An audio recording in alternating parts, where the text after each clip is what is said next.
One of the things that fascinates me about the book of Revelation is that we get this glimpse, this picture, this peek into a realm that we don't normally get to see. And from the very first pages to the very last pages, we get glimpses, scenes, just tiny fragments of what it will be like. And so we start with, in chapter 1 of the book of Revelation, we start with John, who has been exiled to the island of Patmos, and he is in the Spirit on the Lord's Day. His words in chapter 1. And in verse 10, it says, I was in the Spirit in the Lord's Day of chapter 1. It says, and I heard behind me a loud voice as of a trumpet saying, I am the Alpha and the Omega, the first and the last. What you see, write in a book and send it to 7 churches which are in Asia.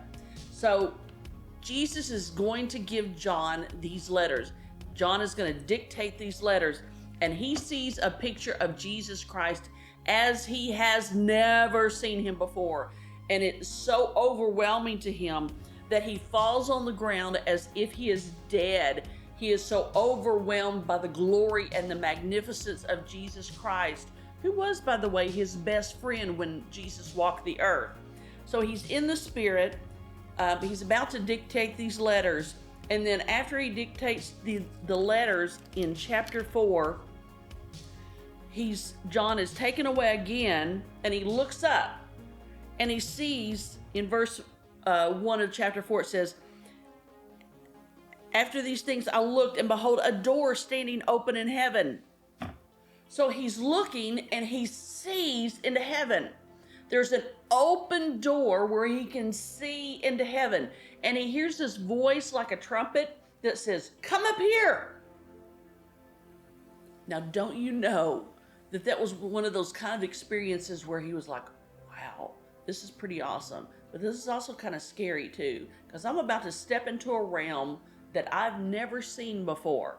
And so he hears the voice, says, come up here. And it says in verse 2, immediately I was in the Spirit again, and behold, he saw the throne. And so we have in chapter 4, we have this amazing description of the throne room of God. Immediately I was in the Spirit in verse 2 of chapter 4. And behold, a throne set in heaven, and one sat on the throne. And he who sat there was like a jasper and sardius stone in appearance. And there was a rainbow around the throne, in appearance like an emerald. And around the throne there were 24 thrones, and on the thrones I saw 24 elders sitting, clothed in white robes, and they had crowns of gold on their head. And from the throne proceeded lightnings and thunders and voices. And so John walks in this door, and immediately he sees the throne of God in heaven. Don't you know that was quite a sight? And so from here on out in the book of Revelation, John has come up with Jesus into the throne room of God. And he's given these visions, these pictures of what is to come. And from there on out, he goes up and down. He's seen things down on the earth. He's seen things in the throne room. He's seen things under the altar in heaven. He's seen the angels moving and worshiping and coming and going. He's seen the angels collecting the prayers of the saints and putting them in a bowl. He's seen all these things. He's seen the rise of the Antichrist. He's seen the 144,000 sealed with the seal of God. He sees the 4 horsemen coming when the seals are opened. He sees all of the martyrs that are up under the altar. And then he sees another worship scene. They're back up there. And then the seals are open, and then there's a silence in heaven. I love how when you're reading through the book of Revelation, you got all this stuff going on, and then all of a sudden there's a silence in heaven.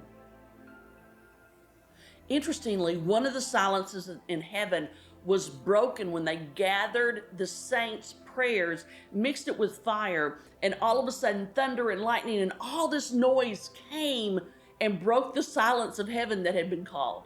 I just find that fascinating that they broke the silence of heaven in the book of Revelation with the effects of the prayers of the saints.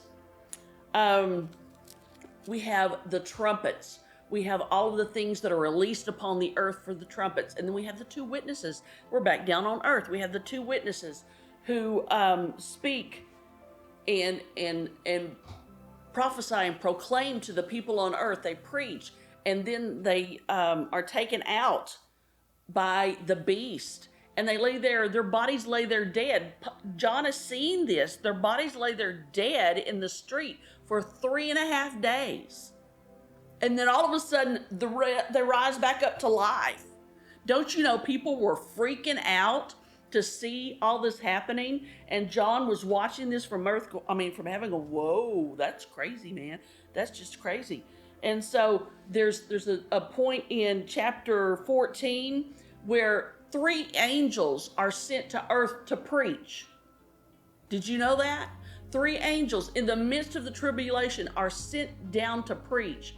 From the very beginning to the very end, there is just it's like this full-packed action movie where you got 2 scenes going on at the same time, and the producers are going back from one scene to the other scene to the other scene, and the drama is building in the scenes. That's the book of Revelation.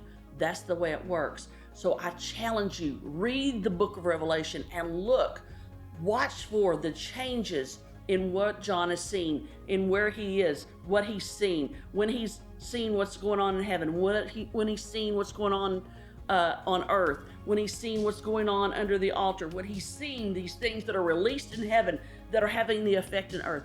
I challenge you, read the book of Revelation and look for those scene changes. It will change your life.